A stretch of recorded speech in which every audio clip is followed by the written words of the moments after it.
Muy buenas tardes. Vamos a iniciar nuestra enseñanza de esta hora.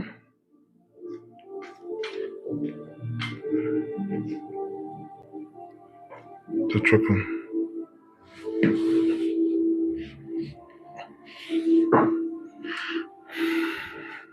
Vamos a ver, bueno, más bien vamos a Jonás 2. Jonás 2 del 1 al 10, por favor.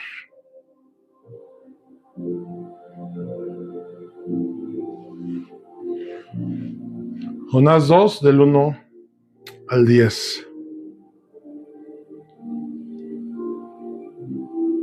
Dice la escritura: Entonces oró Jonás a Jehová su Dios desde el vientre del pez, y dijo: Invoqué en mi angustia a Jehová, y él me oyó. Desde el seno del Seol clamé, y mi voz oíste. Me echaste a lo profundo en medio de los mares, y me rodeó la corriente. Todas tus ondas y tus olas pasaron sobre mí. Entonces dije: Desechado soy de delante de tus ojos, mas aún veré tu santo templo. Las aguas me rodearon hasta el alma, rodeóme el abismo, el alga se enredó en mi cabeza. Descendí a los cimientos de los montes, la tierra echó sus cerrojos sobre mí para siempre, mas tú saciaste mi vida en la sepultura, sacaste mi vida de la sepultura, oh Jehová, Dios mío. Cuando mi alma desfallecía en mí, me acordé de Jehová, y mi oración llegó hasta ti en tu santo templo. Los que siguen vanidades ilusorias, su misericordia abandonan, mas yo con voz de alabanza te ofreceré sacrificios, pagaré lo que prometí, las salvaciones de Jehová. Y mandó Jehová al pez, y vomitó a Jonás. Aunque no se oye. ¿Ya? No suena, no podemos. No, pues ya está mandado.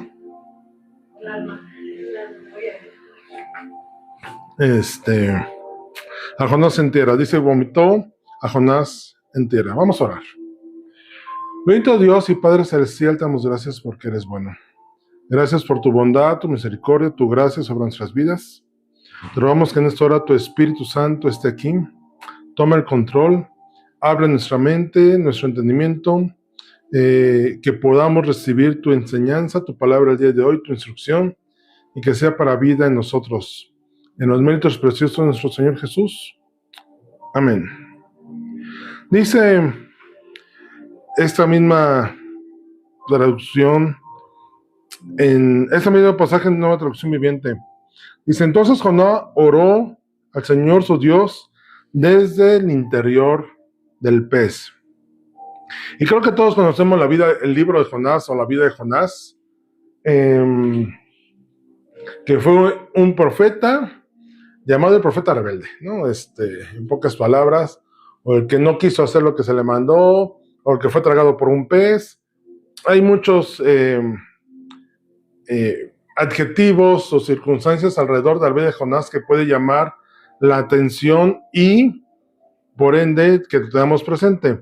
Pero el libro de Jonás muestra lo que es la misericordia y oportunidad de arrepentimiento. Y siempre nos hemos quedado con esta cuestión de el pueblo de Nínive. Pero hoy vamos a ver cómo lo que vivió Jonás viene a ser una anticipación, una imagen de lo que ocurrió con el pueblo de Nínive. Jonás lo experimentó en vida propia, y entonces después fue a hablarlo al pueblo, a la ciudad de Nínive. Jesús es nuestro Salvador compasivo que ofrece perdón y gracia. Y eso lo vivió o se manifestó en la vida de Jonás. Él ofrece misericordia a quienes se arrepienten sinceramente. Y aquí vamos a ver algunos puntos, algunos temas que nos van a hacer entender cuando hay sinceridad, ¿no? O cuando no hay sinceridad. Para nosotros es recibir la misericordia del Señor Jesús. De hecho, todos lo hemos experimentado y vivido desde el momento que le conocimos. Pero vamos a andar un poquito en ello. Algunas generalidades del libro de Jonás. ¿Qué significa Jonás? ¿Sabes qué significa Jonás? Paloma. Se le menciona en 2 Reyes 14:25 durante el reinado de Jeroboam II. Hoy en este año, como estamos leyendo la escritura, estamos leyendo en orden cronológico como ocurrieron los eventos en la Escritura, no como el orden de los libros, sino cronológicamente. Y entonces cuando lleguemos por ahí de Segunda Reyes, vamos a brincar a leer seguramente Jonás. Pero es importante ubicar el tiempo.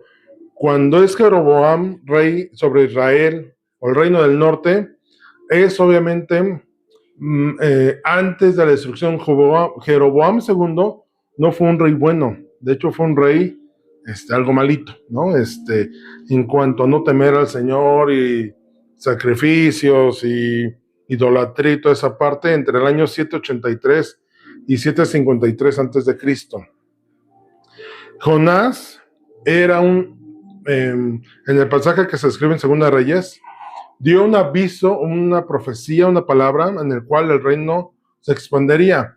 Ya lo habíamos visto en otras ocasiones, que el que se expanda el reino, sobre todo el del norte, no significaba que el Señor estuviera con ellos, sino que fue un periodo de abundancia en la cual el Señor esperaba que se arrepintieran, cosa que nunca ocurrió, al menos en el reino del norte. En cuanto a sus gobernantes, a sus líderes, a los sacerdotes y a todos los que tenían poder en el pueblo, pues vivían bajo corrupción, en sobornos, cumpliendo la ley, o haciendo que la cumplían. La realidad es que andaban en malos pasos. Pero Jonás tuvo un mandamiento directo al Señor. En Jonás 1:2 dice: vino palabra de Jehová a Jonás, hijo de Amitai, diciendo: levántate y ve a Nínive, aquella gran ciudad, y pregona contra ella, porque ha subido su maldad delante de mí. Y si no mal recuerdo, Nínive ya formaba parte del imperio asirio, y estamos hablando de unos tiempos en los cuales Asiria, que era el reino más grande en todo el mundo, empezaba a extender sus territorios y empezaba a tocar la puerta de Israel y de Judá en cuanto a quererlos conquistar y dominar. ¿Qué más nos habla Jonás? No hay mucho al respecto en cuanto a su vida, únicamente que era hijo de Amitai, no se sabe más al respecto. Su vida, y sobre todo esta parte en la cual fue comido por un pez,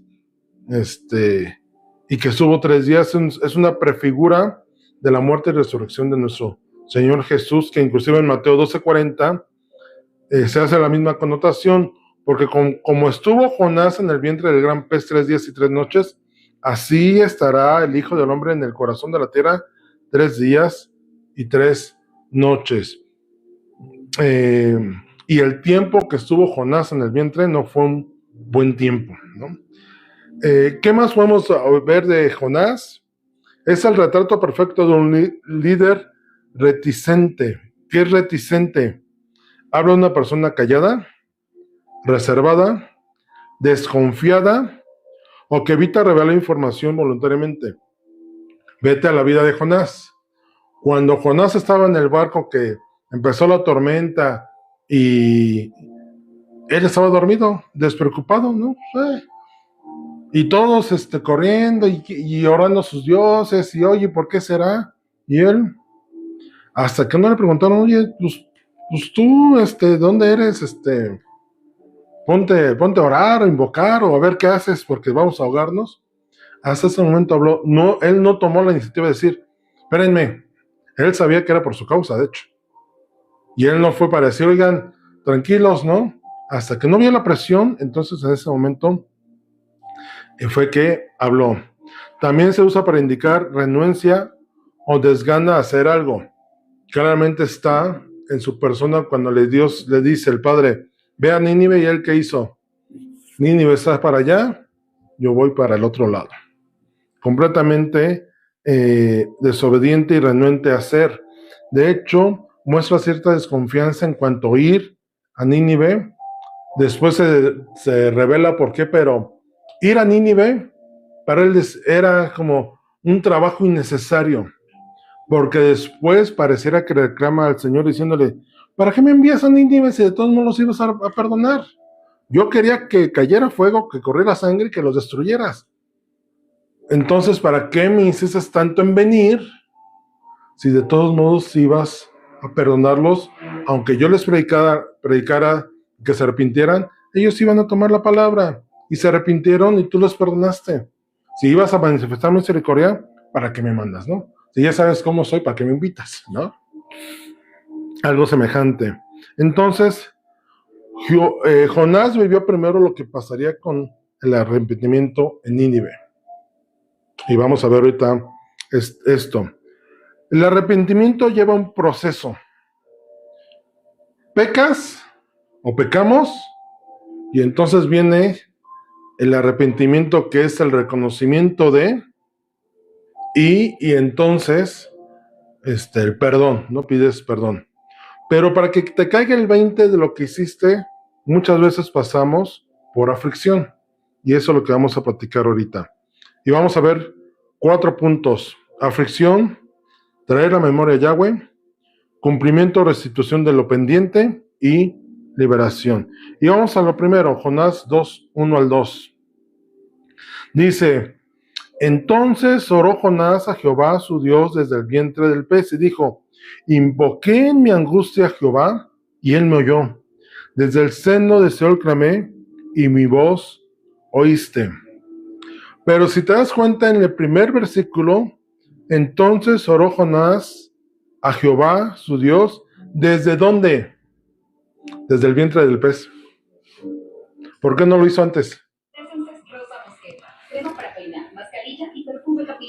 ¿Por qué no lo hizo antes de estar en el problema, ¿no? En la circunstancia difícil. Lo hizo hasta ese momento. Cuando estaba dentro del pez, ya había sido comido, ya había sido arrojado del barco y ya había venido el gran pez y lo engulló y lo andaba ahí paseando, ¿no? Estaba en el estómago del pez. ¿Qué es aflicción? Y partamos por esto. De hecho, su primera parte de su oración dice, invoqué en mi angustia al Señor. Y angustia es un estado emocional en el cual estás intranquilo, estás preocupado, estás ansioso, no sabes cómo vas a resolver el asunto, no encuentras respuestas, no encuentras soluciones, no encuentras salidas, y entonces es cuando dices, ahora sí. Y sabes que muchas veces nosotros somos así. Hasta que no la vemos difícil, es cuando entonces decimos, ay, ya me acordé que sí tengo a alguien que me puede salvar, ¿no? ¿Y por qué no pensaste antes de? Dice, ¿qué es aflicción? Es sufrir las consecuencias de una molestia o sufrimiento físico, causar tristeza o angustia moral. La aflicción bíblicamente se expresa en 2 cosas, dolor físico, angustia emocional y opresión, humillación, pero dependiendo de las circunstancias puede ser, voy a ponerle este término, no encontré cómo expresarlo mejor, para bien o para mal, o bueno o malo. Bueno, desde el punto que implica humillarte delante del Señor, que te duela el pecado que hiciste, que te arrepientas y entonces voluntariamente te sujetes al Señor. De hecho, hay muchos pasajes en la Escritura en el cual el pueblo, a causa de su pecado, le decía el Señor o el rey, anunciar ayuno, publicar ayuno, que todos ayunen y que todos se vistan de cilicio. Y esto era que todos manifestaran aflicción y que sintieran dolor, tristeza y angustia moral. Que realmente les doliera haber pecado.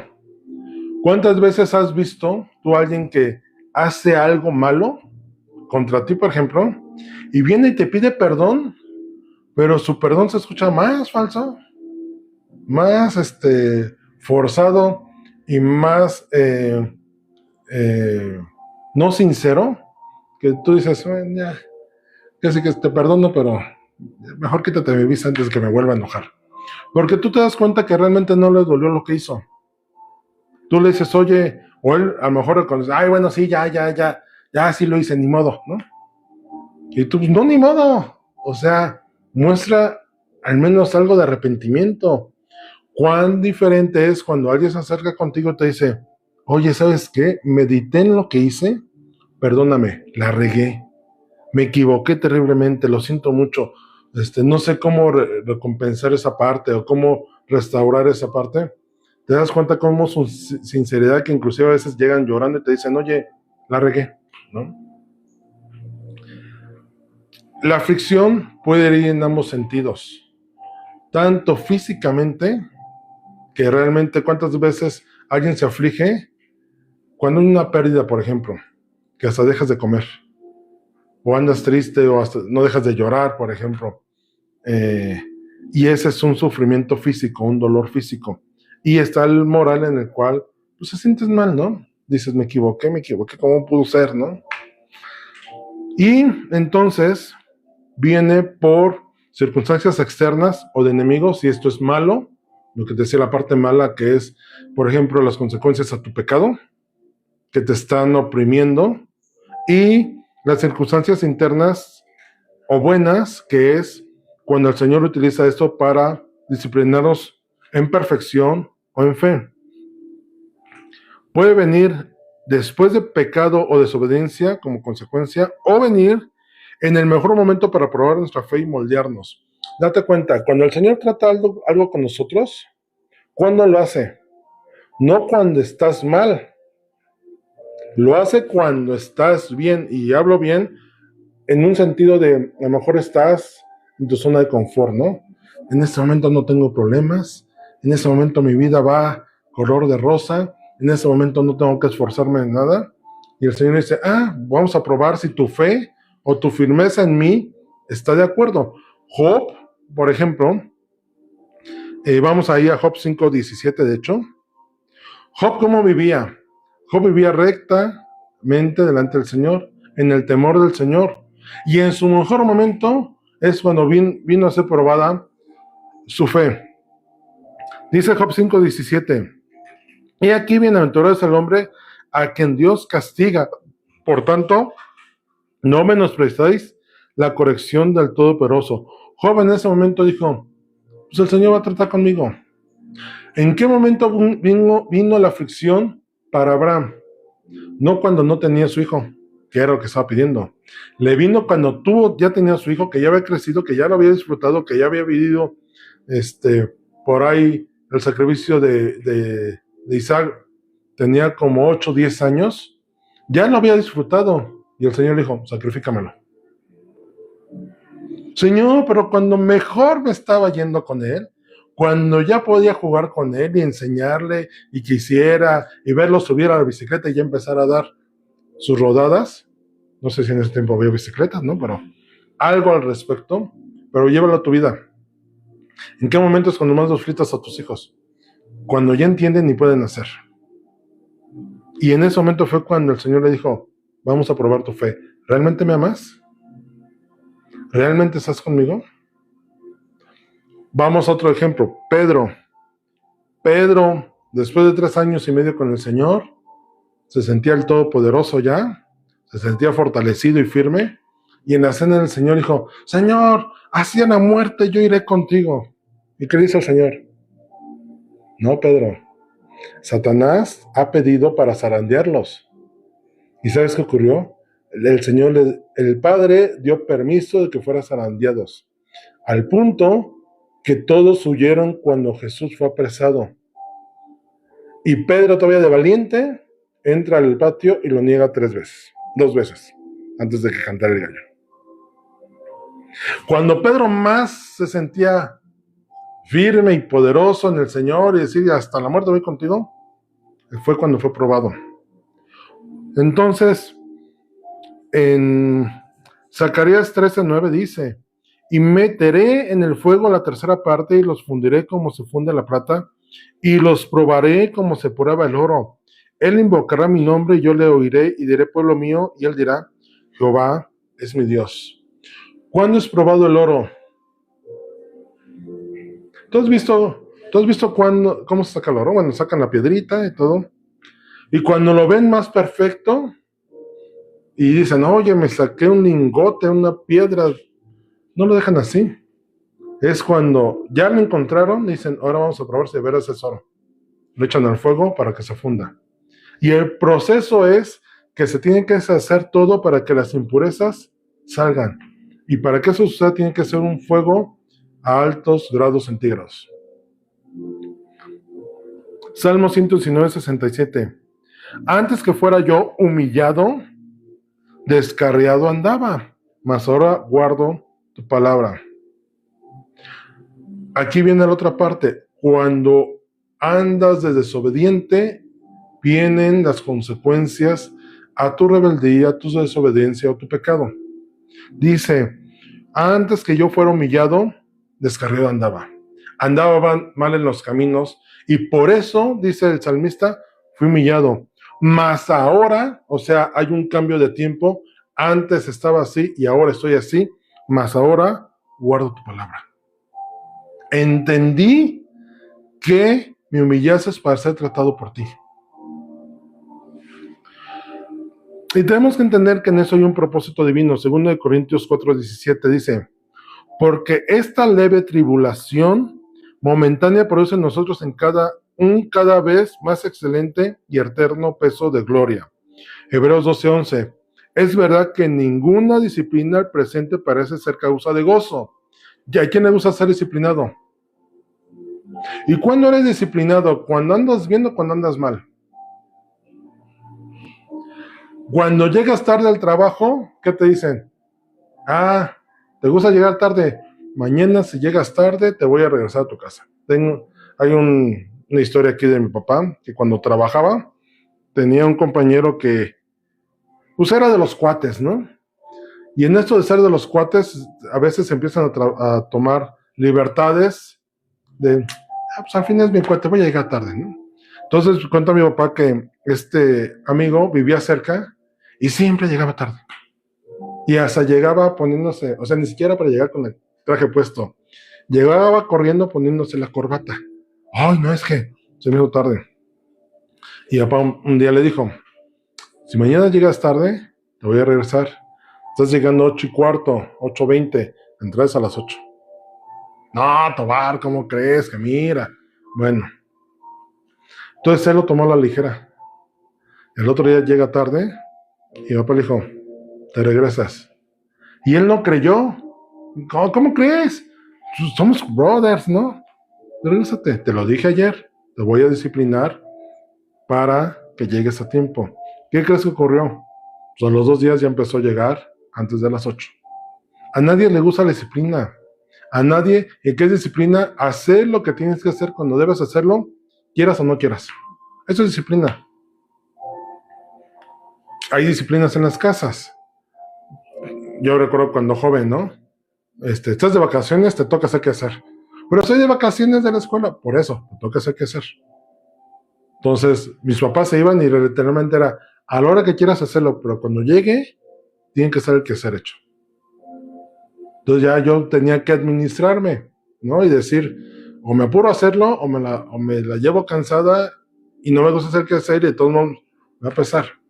La disciplina a nadie nos gusta. Aquí se cierra la puerta a las 10 de la noche. No tienes permiso para llegar más tarde. Oye, pero quédame... No, a las 10. Oye, pero es que voy con mis amigos. A las 10. Y hay de ti donde llegaras tarde. Porque aquí en la casa nos decían, de esa salida depende la otra. Entonces, si te portas bien, del siguiente permiso hay oportunidad, pero si te portas mal, después no te voy a dar permiso. La disciplina no nos gusta, pero ¿sabes qué? Es necesario para corregirnos. Y en esa parte de disciplina hay una parte de aflicción. Sufrimos por la disciplina. No nos gusta. ¿A cuántos de nosotros de chiquito nos tocó que nos dieran nuestro correctivo, ¿no? Dime si te gustó, Alma, ¿te gustaba cuando te... Aquí eran pellizcos, no sé a ti qué te tocaba. Pues no, pues sí, no me pegaron. No, pero cuando te tocó, ¿qué fue? Pellizco, nalgada, manaza. ¿Te gustaba? Yo recuerdo cuando me tocaba a mis hijos corregirlo, que fue 2 o 3 veces. Pues con todo el dolor en mi corazón, pues unas nalgadas. Y después yo tuve que ir con mi hijo. Hijo, ¿entendiste por qué te dieron nalgadas? Sí. ¿Lo vas a volver a hacer? No. Ese momento de dolor en sus pompitas era un momento de aflicción. Y no solamente le dolían sus pompitas, sino también en su corazón, Mis hijos se dolían porque decían, es que no hice caso y desobedecí, Todos pasamos por momentos de aflicción. Tenemos que aprender a discernir por qué fue. O porque el Señor nos está perfeccionando, o si es las consecuencias a nuestras malas decisiones. Pero no importa cuál de las dos sean, ocurre algo que pasó con con Jonás. De hecho, recuerda que Nínive estaba en pecado, ¿eh? Y vamos a llevarlo al contexto de Jonás. Jonás, ¿qué fue lo que hizo? Rebeldía. Ve para Nínive, no, no quiero. Ve para allá, no, no voy a ir. Es más, voy hacia el otro lado. Vino la tormenta. Todavía yo creo que ahí Jonás tuvo la oportunidad de arrepentirse, ¿no? Pero ¿saben qué? No se arrepintió. Les dijo, es por mi culpa, échenme al mar y van a ver que todo se calma. Jonás, ¿por qué no te ahorraste ese momento de aflicción? Señor, perdóname, la regué. Voy a ir para Nínive. No. Y sabes que, y así somos muchos, ¿eh? Estamos viendo la tormenta y aún así nos arrepentimos. Nos llueve sobre mojado y aún estamos rebeldes. Y entonces cuando ya llegamos empapados en la casa, ay, es que si me hubiera llevado el paraguas, o si me hubiera puesto la chamarra, o si me hubiera ido antes, cualquier justificación, nos gusta sufrirlo. Nínive estaba en una circunstancia así, la Biblia no dice qué era, pero ya estaba en una circunstancia de pecado llevando las consecuencias. Al punto que esa maldad ya estaba subiendo delante del Señor, que dijo, esa ciudad, como Sodoma y Gomorra, su maldad está subiendo, que alguien les predique porque los voy a destruir. Jonás 2:7 dice, ya cuando Jonás estaba afligido dentro del pez, dice, cuando mi alma desfallecía, me acordé de Jehová y mi oración llegó hasta ti en tu santo templo. Traer a memoria al Señor es traer a memoria al Señor a causa de olvido, rechazarlo conscientemente o habernos apartado, o haberlo apartado a Él. ¿Se te llega a olvidar el Señor? ¿Sabes qué? A veces sí. Y cuando te das cuenta dices, es que esto no lo tenían que hacer. Y ahí estamos. Otra es, el Señor me dijo que hiciera y no lo voy a hacer. No te juntas con esa persona. Ah, no, yo sí quiero. No hagas tal cosa. No, es que sí se me antoja. La coca te hace daño. Ah, pero me gusta el refresco. ¿No? O sea, estoy en un caso extremo. No comas grasa. Y ahí vamos a comer grasa. ¿Sí?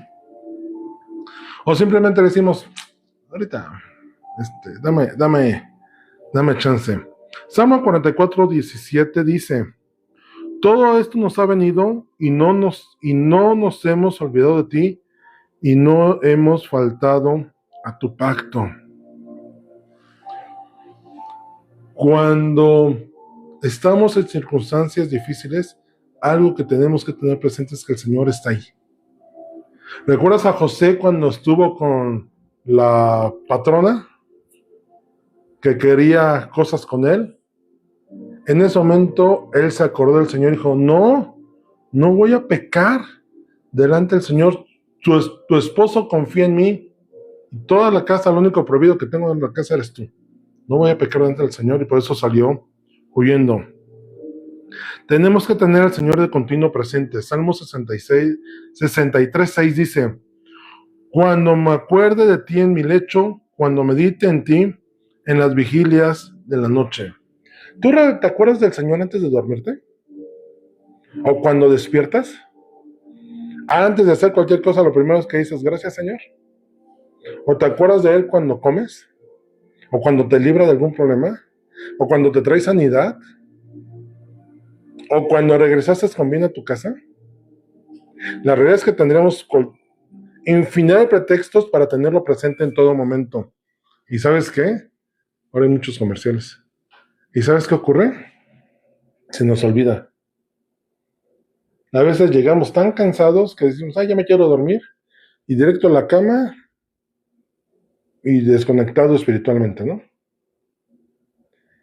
Traer al Señor de continuo. De hecho, Eclesiastés 12:1 dice, acuérdate de tu Creador en los días de tu juventud, antes que vengan los días malos y lleguen los años en los cuales digas, no tengo en ellos contentamiento. ¿Cuántas veces nuestras vidas de juventud pasaron en un abrir y cerrar de ojos y de repente volteamos y dijimos, ¿qué hicimos? ¿Qué hemos hecho? ¿Por qué? ¿En qué momento me enredé en esto? ¿En qué momento dejé de hacer esto? ¿En qué momento eh, me desvié del camino? Mucha gente lo dice. Muchos que no eran maleantes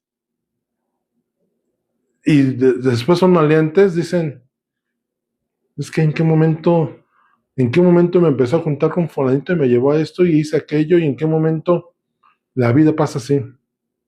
Y en Eclesiastés dice, ok, ¿quieres vivir tu juventud? Vívela. Pero ten en cuenta esto, tarde o temprano vas a rendir cuentas de lo que hiciste. Mejor acuérdate del Creador en todos tus días para que no llegue el tiempo que digas, ¿por qué lo hice? ¿Cómo lo hice? Todos hemos vivido esa etapa de juventud, o todos la vivimos, en el cual yo no sé si volteas atrás y dices, eso lo pude haber hecho diferente. Si me hubiera acordado del Señor en ese momento, a lo mejor me hubiera evitado tal circunstancia.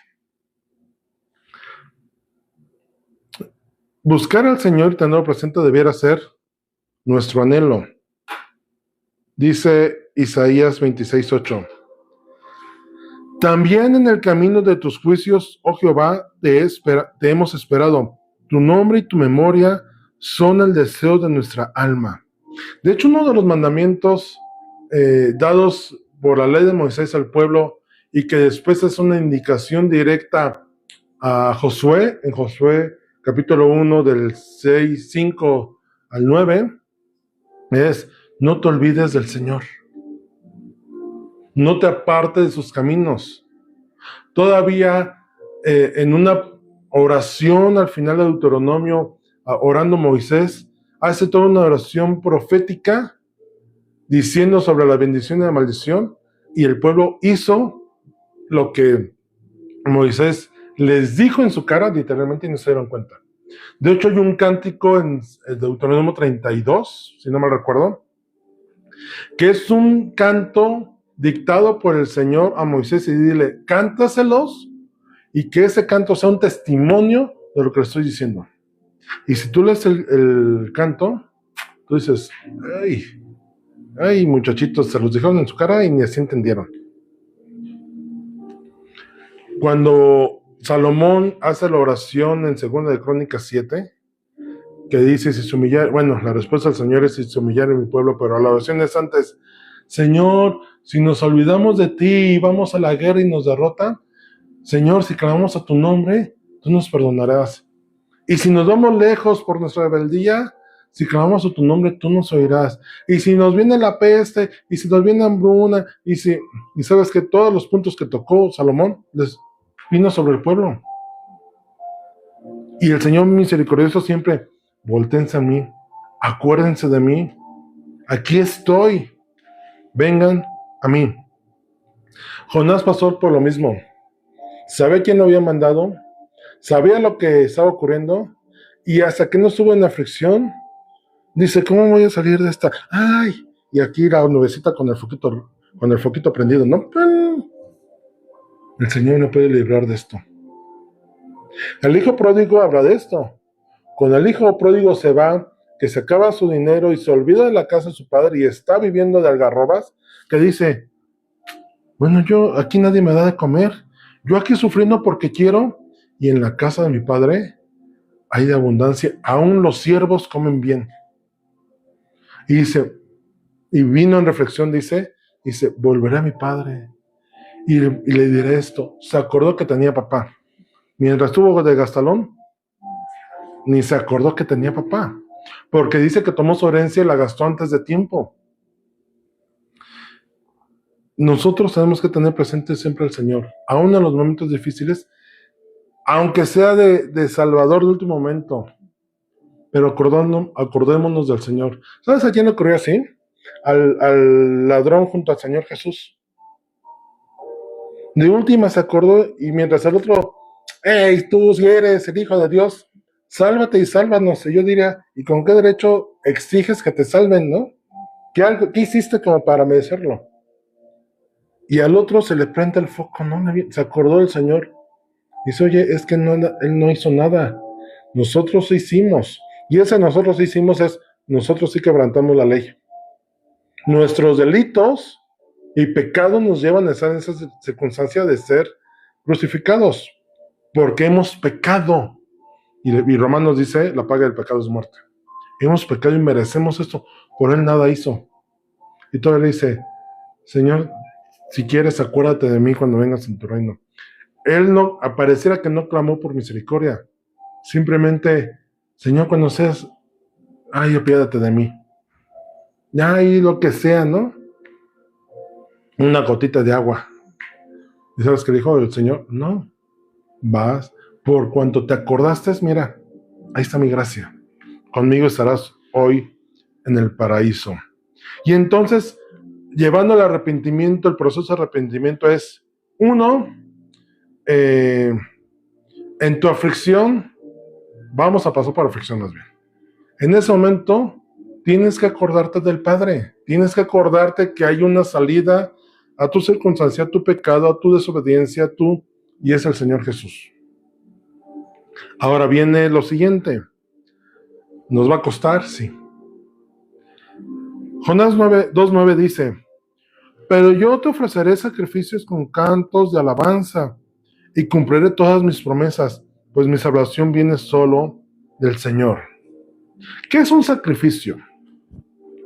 El sacrificio es un acto de devoción, la definición secular, acto de devoción, obediencia y adoración donde se entrega al Señor algo valioso, renunciando a ello para acercarse a Él, expiar pecados y expresar gratitud. Perdón, aquí junté los dos. Pero finalmente, sacrificio es ofrecer algo que te cuesta, algo de sumo valor para ti. Y en el contexto bíblico viene esto, acto de devoción, obediencia y adoración. ¿Y sabes qué?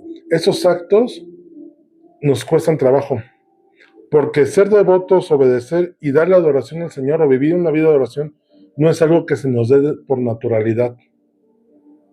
Cumplir la ley es fácil en cuanto que no es nada malo para nosotros. Es difícil porque nuestra voluntad y mente y nuestro yo ego se pone, oye, no sé, no tendrás dioses ajenos delante de mí. Pero es que este Dios sí lo puedo ver y a ti no te puedo ver, me cuesta trabajo creer cuando no veo. Pero aquí tengo un Dios. ¿Qué ocurrió con el pueblo de Israel? ¿Qué le dijeron a Aarón? Haznos un Dios para adorarlo. Porque Moisés se fue y es más, ni sabemos si está vivo. A lo mejor a donde subió ni siquiera existe Dios. Y Aarón les hizo un becerro de oro y dice, mira, ahí está el Dios, tu Dios que te sacó de Egipto. No es cierto. Cuán fácil cambiarlo. Dijeron, sí es este. Oye, el becerro lo acababan de hacer y ya llevaba tiempo que habían salido. Y ellos, sí, y hicieron fiesta y toda esta parte. Obedecer no es fácil. Llevar una vida de adoración honrándolo a Él no es fácil. Nos cuesta que sacrificar nuestro yo. De hecho, en el Antiguo Testamento, sacrificio viene de una palabra en hebreo que es korban, que significa acercarse. Y me llamó mucho la atención la definición porque acercarte a algo es fácil o es difícil. Depende de la expresión de tu corazón. Oye, ve y acércate al Señor de allá y pregúntale hacia dónde es. Y hay gente que no puede. Realmente le cuesta trabajo ir a preguntar algo. Ay, no, es que me da pena. Oye, ¿te gusta esa muchacha? Ve y pregúntale su nombre. Ay, no, es que me da pena, ¿qué va a decir? Por ejemplo, yo de joven mi delator era mi color, me ponía rojo. Y eso significaba que me costaba trabajo, ¿no? Era un sacrificio acercarme, ¿no? Oye, robaste esto, ve y regrésalo. No, ¿cómo crees? Acércate a la persona que se lo robaste y dile, oye, esto es tuyo. No lo agarré por error. me lo traje deliberadamente. ¿Te es fácil? ¿Te es fácil pedir perdón? No, porque acercarte te significa un sacrificio. Dice el pasaje bueno, viene en Samuel en Crónicas, cuando David hace un censo que el Señor no le dijo que lo hiciera, y que vino matanza sobre el pueblo de Israel, que dijo, no, Señor, acercarse al Señor, dijo el Señor, sacrifícame algo. Y él que dijo, no ofreceré sacrificio al Señor que no me cueste. Él entendía esto, el sacrificio es dar algo de valor en ti. Y en ese caso es el orgullo o el ego. Hoy el sacrificio es la entrega de un corazón quebrantado y un espíritu contrito. Ya no estamos en los tiempos del Antiguo Testamento que era más sencillo, voy a ponerlo así, ofrecer sacrificio, porque cometías pecado, comprabas tu animalito, le ponías la mano y ahí sacrifíquenlo. Pero ¿sabes qué? Comprar el animalito costaba. O sea, no te salvabas de que te costara algo. Hoy ya no hacemos sacrificios como el Antiguo Testamento. No hay animalitos. Pero hoy nos cuesta quebrantar nuestro corazón y tener un espíritu contrito, sensible, sencillo, humilde. Un espíritu que diga, ¿ser bueno es fácil? Sí, sí es fácil. Vuelvo al punto. Es difícil porque impera nuestro yo. Oye, el otro día hablaba con mi hermana, ¿no? No sé de qué estamos hablando, pero le decía esto. Imagínate cuando el Señor te dice, ama a tu enemigo. Señor, pero me hizo, ámalo. Bueno, lo voy a amar. Bueno, si lo ves que tiene hambre, dale de comer. Señor, pero eso implica acercarme. Y ser bueno no es difícil, porque esas bondades vienen del Señor. Lo difícil es por nosotros. Ay, Señor, pues es que me hizo. Me voy a desquitar. Me lastimó. Me dañó. Tú no sabes cuánto mal me hizo. Oh, claro que lo sabe. Por eso el Señor, reitero, no nos da la venganza en nuestras manos, porque le damos un valor desmedido. Y eso es lo que nos cuesta soltar. Que el Señor haga justicia, para nosotros, si la justicia del Señor impera, a veces nos queda corta. No, yo que Él hubiera hecho esto. ¿Por qué, Señor, lo perdonaste? Si Él merecía la muerte. ¿A poco no somos así? No llegamos a ese punto de por ejemplo, hoy, en medio de los sucesos mundiales que hay, ¿tú crees que el Mencho merecía misericordia del Señor?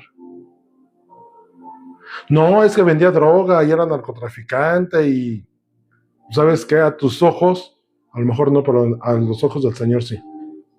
Trump, ¿merece misericordia? Sí. ¿Está haciendo cosas locas? Sí. Pero delante de los ojos del Señor merece misericordia. Allá el líder, el ayatolá de Irán, oye, pero está haciendo guerra y está, merece misericordia. Putin, Netanyahu, quien quieras. A los ojos de los hombres puede ser una mala persona, pero delante del Señor merece misericordia. Nuestra presidenta, que a muchos no les cae, merece misericordia. ¿Cómo oras por tu país? ¿Bendiciendo y rogando que el Señor muestre misericordia por la presidenta? O suena lógico, pero te atreves a orar, Señor, quítala, destituyela, es una inútil, que el fuego caiga, que la maten en tu nombre, ¿no? Es ilógico. ¿Cuál es nuestra batalla en nuestro sacrificio? Doblegar nuestro corazón. Y de hecho, por eso, el ofrecer sacrificios al Señor de alabanza es, aunque no queramos, reconocerlo a Él porque Él es digno. Dice Salmo 69:30. Alabaré yo al nombre de Dios, con cántico lo exaltaré con alabanza. No, aquí no sé si estás bien, si estás mal. De hecho, no lo puse, pero ahorita me acordé. Habacuc 3 dice: aunque la higuera no florezca, ni en las vides haya fruto, aunque falte el producto del olivo, y los corrales no den mantenimiento, ni haya vacas en los corrales. Dice, con todo, yo me alegraré en el Señor, alabaré su nombre. Termina diciendo esto. No es cuando todo esté bien, es en todo momento. No es cuando todo esté mal, es en todo momento alabar al Señor. Y ese es el sacrificio. Porque, oye, no me siento con ánimos, aunque no te sientas, Él es digno de alabanza. Qué fácil es alabar al Señor cuando todo está bien. Lo difícil es alabarlo cuando todo está mal a nuestros ojos, porque para el Señor todo es bueno. Todo tiene un propósito. Señor, pero ese, ¿por qué le pasó el accidente? ¿Cómo te voy a alabar en ese momento? Por eso, alábalo, porque aún en medio del accidente, Él tiene un propósito. Porque aún en medio de su enfermedad, sigue con vida y el Señor está mostrando misericordia. Señor, ¿cómo voy a alabar si no tengo nada? Pues precisamente cuando no tienes nada, ¿de qué ofrecer físicamente? Lo único que te queda para ofrecer es tu vida, tu corazón. ¿Recuerdas qué fue lo que dio la anciana de ofrenda? Dice que dio todo lo que tenía, que eran 2 dracmas. 2 moneditas de 50 centavos. Y mira que ahora son chiquitas, ¿no? 2 moneditas. Y el Señor hace esta reflexión. Los otros dan lo que les sobra, o sea, no les cuesta. Esta mujer dio su sustento para... Tú no sabes si después de dar estas 2 dracmas tenían que comer. No sabe, la escritura no sé si tenía alimento en la casa, o si tenía su vaquita, o... Dice que entregó todo, pero no dice que se haya ido triste. Y yo no dudo que el Señor proveyó lo necesario. Dar el sacrificio nace de la voluntad del hombre. Salmo 119, 108. Te ruego, Jehová, que te sean agradables los sacrificios voluntarios de mi boca y me enseñes tus juicios. Te alabo no porque lo tenga que hacer, sino porque me nace hacerlo. Te reconozco no porque tenga una pistola en la cabeza, sino porque sé quién eres tú. Jeremías 17, 26. Y vendrá de las ciudades de Judá, de los alrededores de Jerusalén, de la tierra de Benjamín, de la Cefala, de los montes y del Negev, trayendo holocausto, sacrificio y ofrenda y incienso, y trayendo sacrificio de alabanza a la casa del Señor. ¿Y sabes qué? Aquí no importa la distancia. Conocí a un muchacho que vive en... Bueno, lo conozco. Vive en Tecámac. Por allá. De la frontera del Estado de México para allá. No me acuerdo si Ojo de Agua o en Tecámac. Bueno. Y él, con su familia, se venían a la reunión donde me congregaba para llegar a las 8 de la mañana al ensayo. Él no se podía venir solo porque era un adolescente, un joven. Entonces tenían que toda la familia venirse temprano, 2 horas antes, para que su hijo viniera a ensayar. Y un día platicando con sus papás, buenos amigos, por cierto, le decía, oiga, perdón porque te tienen que levantar. No. Con agrado venimos a alabar al Señor. Es día del Señor. No importa si tengamos que llegar a las 6, 8, a las 10 de la mañana. Es día del Señor. Y me gustó mucho porque es una disposición del corazón. Yo recuerdo, seguramente Alma también se acuerda, donde nos congregamos, donde crecimos, había reuniones martes, jueves, domingo, y domingo 4 reuniones, 8, 11, 4 y 5 y media, 4 y 6, porque duraba de 4 a 5 y media. Y yo recuerdo que a mí no me pesaba, no sé a ti, pero a mí no me pesaba 4 reuniones el domingo. Y al tiempo conocí a alguien que decía, no, es que sí nos hace falta elementos en la alabanza, porque eso de tocar todos los domingos en todas las reuniones es muy pesado. Yo me daba de topes en la cabeza, decía, ¿cómo es posible? Eran 2 reuniones en ese momento para el instante. Yo tocaba 4 y no me quejaba. Al contrario, era así de, ay, Señor, te puedo alabar. Y las reuniones no terminaban temprano. Yo los domingos mínimo llegaba a las 10 de la noche, después de todo el día. ¿Y el otro día te levantabas cansada? Yo no. Yo creo que me levantaba así de, ¿no? El sacrificio al Señor de darle alabanza debería ser algo que nos nazca de nuestro corazón y no nos debe ser pesado. ¿Y qué ocurre?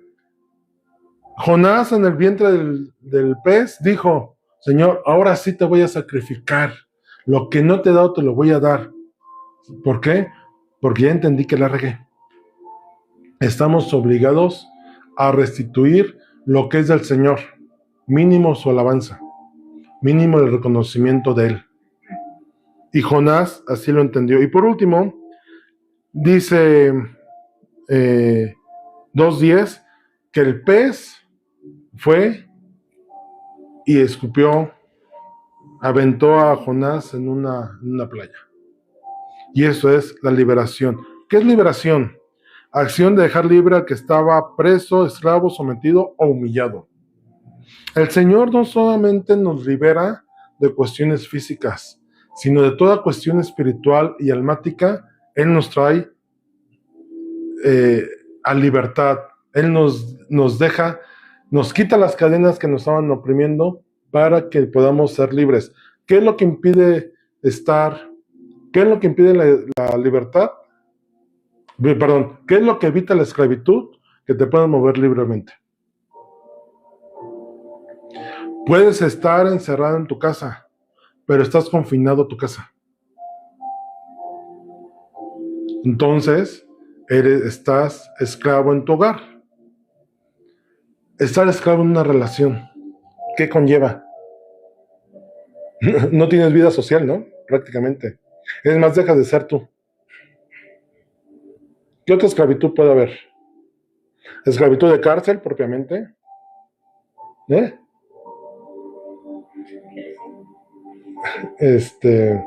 Estar en la clase propiamente y estar limitado a salir.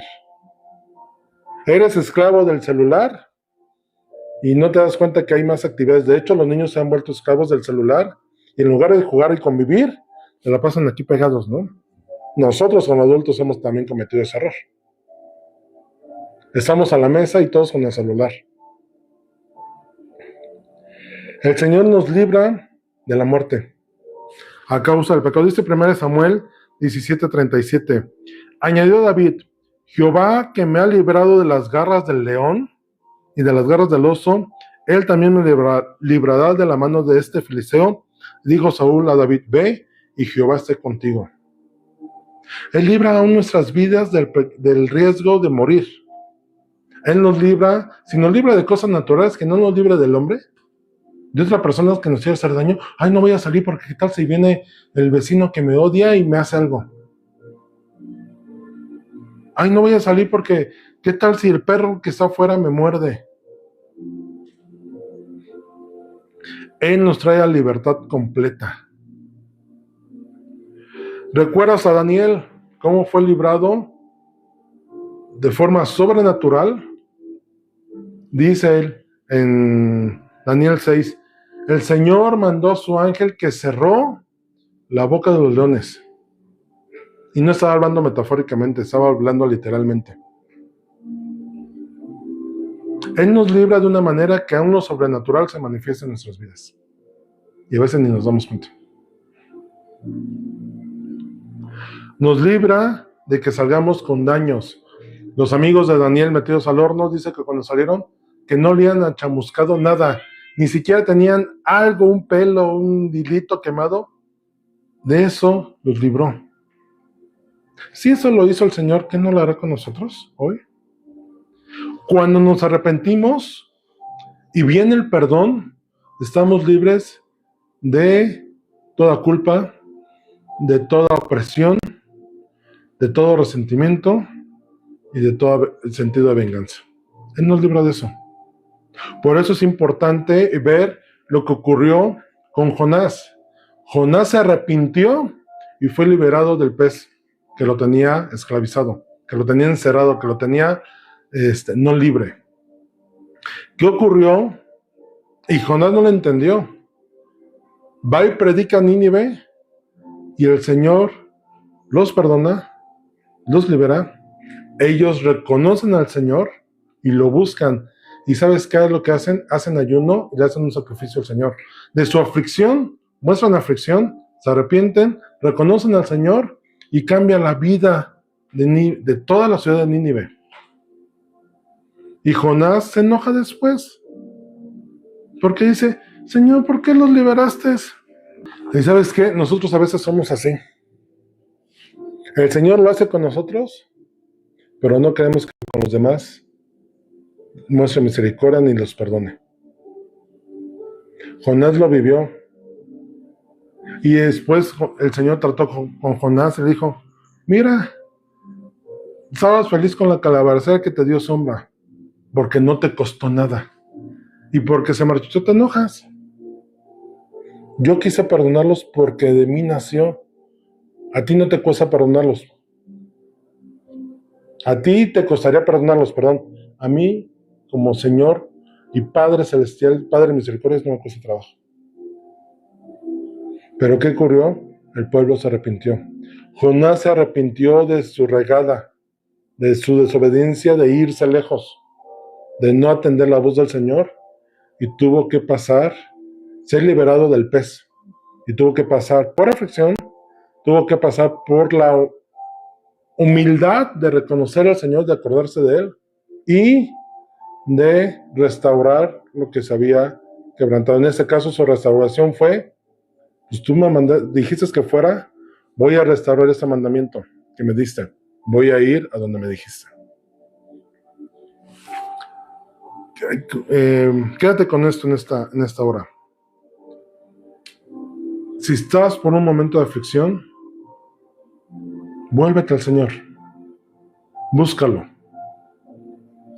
y Él te ofrecerá el perdón que necesitas para salir en libertad de la opresión que tienes. Hay gente que está oprimida, está esclavizada, ha perdido la libertad, inclusive ha perdido la libertad de vivir, porque vive esclavizada a cualquier cosa, a los afanes de la vida, al dinero, al trabajo, lo que quieras, y no puede vivir libremente.